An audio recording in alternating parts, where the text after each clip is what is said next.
जिस तरह के अभी सॉन्ग्स आ रहे हैं, एक अभी सॉन्ग आया है कि मैं रात भर खेत में इंतज़ार कर रही थी, तू आया नहीं, तूने वादा पूरा नहीं किया। इस तरह के ये जो सॉन्ग्स हैं ये क्या दर्शाते हैं? रात को इंतज़ार किस बात का कर रहे थे? रात को क्या करने के लिए? मतलब वहाँ पे क्या होगा, हवन होगा या फिर क्या होगा रात को? वहाँ पे क्या कोई पार्टी होगी? खेत में रात को इंतज़ार कर रहे थे और तू आया नहीं, मतलब लोग इस पे डांस कर रहे हैं और अच्छे अच्छे घर के लोग अपने बच्चों को नचा रहे हैं, उस पर वीडियोज़ बना रहे हैं। तो ये कैसे डेटा हम डाल रहे हैं अपने दिमाग में? आप सभी का स्वागत है मेरे YouTube चैनल पर। आज की वीडियो में मैं एक बहुत ही सेंसिटिव टॉपिक के ऊपर बात करने वाला हूं, जो अभी हाल फिलहाल में एक बहुत ही दुखद घटना हुई है एक डॉक्टर के साथ, और जिस पर आरोप है कि जिसने इसे किया है, जिस आरोपी ने इस घटना को अंजाम दिया है, ये घटना बहुत तेज़ी से वायरल हो रही है। सभी लोगों के अंदर आक्रोश है, पूरे भारत देश में और विश्व भर में अलग अलग जगह पर लोग इसके लिए प्रदर्शन कर रहे हैं। इसका हमारे दिमाग पर क्या असर पड़ रहा है, आज मैं इस मुद्दे पर बात करने वाला हूँ। क्या आपको लगता है कि ऐसी घटना क्या अभी फर्स्ट टाइम हुई है? क्या ये पहले नहीं होती थी या फिर फ्यूचर में नहीं होगी? ऐसी घटना आए दिन हो रही है। इस घटना के होने के बाद भी, ये शायद 9 अगस्त की रात को हुआ था, इसके बाद भी और भी घटनाएं, बिहार में भी इसी से मिलती जुलती एक घटना भी हाल फिलहाल में हुई। उत्तराखंड में एक नर्स के साथ भी ऐसी ही घटना हुई। वहाँ पर भी उन महिला को रेप के बाद मार दिया गया, उनकी हत्या कर दी गई। तो ये घटना एक के बाद एक आगे भी हो रही है, पीछे भी हो रही थी, मगर ये घटना हो क्यों रही है? क्या हम कभी ऐसे सोचते हैं कि ये घटनाएं हो क्यों रही हैं? इसका बीज कहाँ से आ रहा है?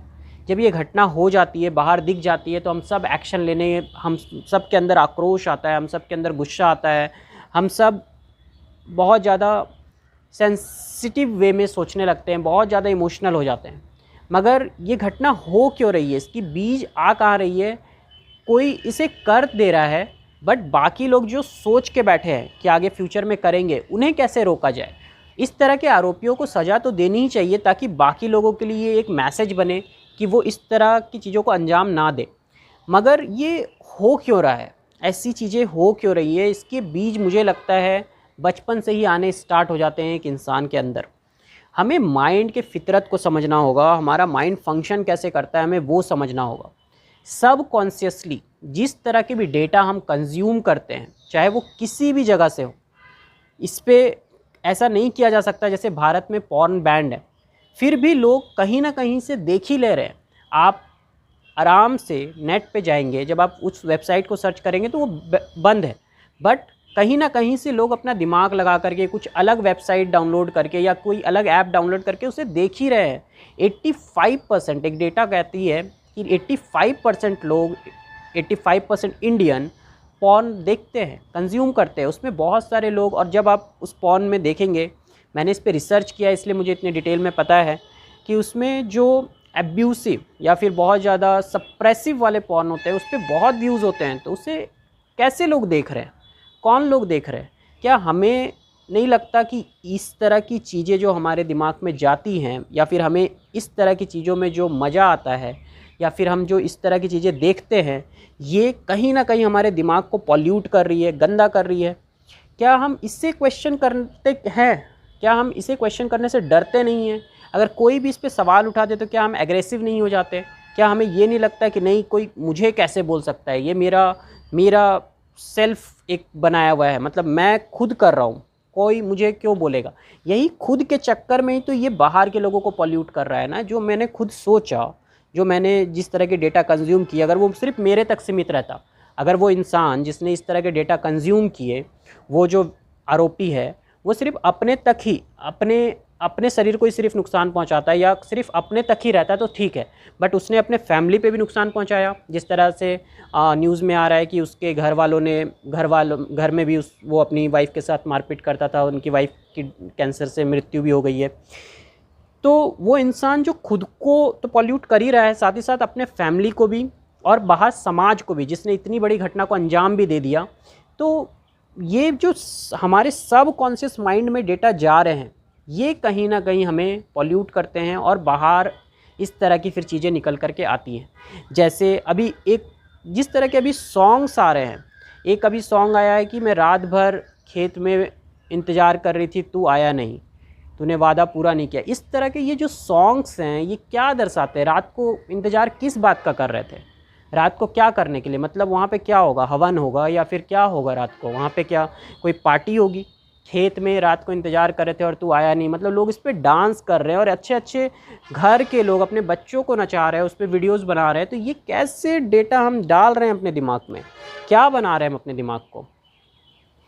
और फिर यही सब बीज जो रह जाते हैं यही फिर निकल कर के आते हैं। आप इससे कितने भी खतरनाक रूल्स बना लो, फिर वो आदमी उस प्लेज़र को पाने के लिए, क्योंकि एक जब तक हमारी बुद्धि जागृत रहती है तब तक वो जो सबकॉन्शियस माइंड में प्लेज़र है उससे लड़ सकती है, उसे डेवलप होने नहीं देती, तब तक उसे दबा सकती है। बट जब एक बार बुद्धि, जो क्रिटिकल माइंड है हमारा, वो दब जाए, मतलब कि चाहे वो अल्कोहल से दबे या किसी हिप्नोसिस से हो जाए, किसी भी तरीके से अगर वो क्रिटिकल माइंड हमारा दब जाए, मतलब क्रिटिकल माइंड सोचने समझने की शक्ति ख़त्म हो जाए, तो ये सब कॉन्शियस में जो पड़ा है ये बाहर निकलेगा ही निकलेगा।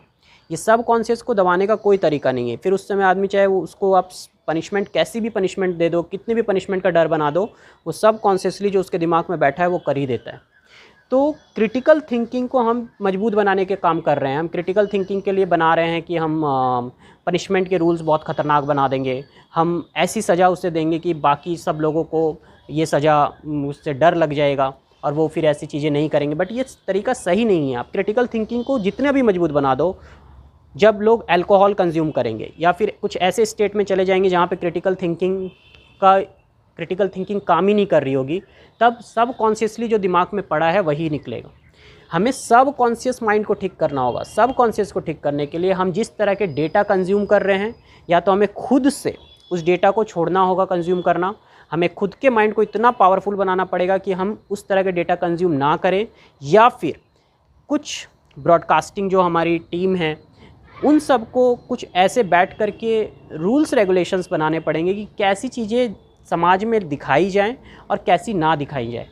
साइकोलॉजिकली अगर वो ऐसी स्टडी कर सकते हैं कि क्या चीज़ें हमें अट्रैक्ट करती हैं, किस तरह की चीज़ें ऑडियंस को अट्रैक्ट करती है, ऑडियंस क्या देखना चाहती है, तो वो ये भी स्टडी कर सकते हैं कि ऑडियंस को क्या दिखाना चाहिए।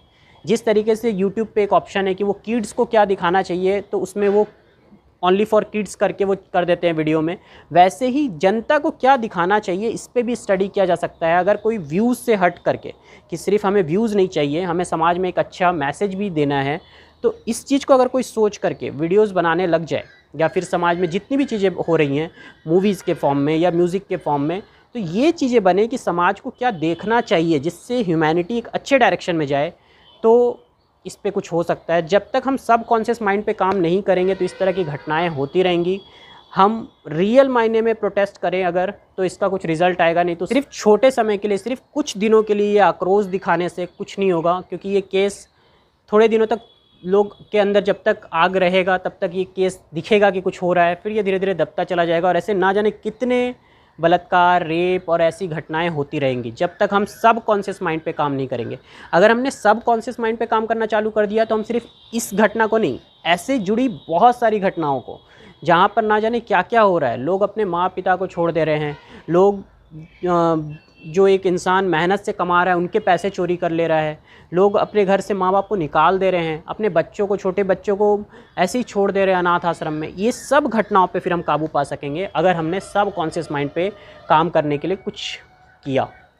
तो उम्मीद करता हूँ मैं अपनी बात समझा पाया हूँगा, और अगर मेरी बात से किसी को हर्ट हुआ होगा तो मैं अपने दिल से उनसे क्षमा मांगता हूँ, क्योंकि मैंने जस्ट अपनी इनसाइट जो थी, जो मेरे अंदर में ये आवाज़ आ रही थी कि मुझे इस मुद्दे पे कुछ बोलना चाहिए, क्योंकि ये डायरेक्शन गलत हो रहा है जिस तरफ हम जा रहे हैं, तो मैंने अपनी बात रखी। Thank you.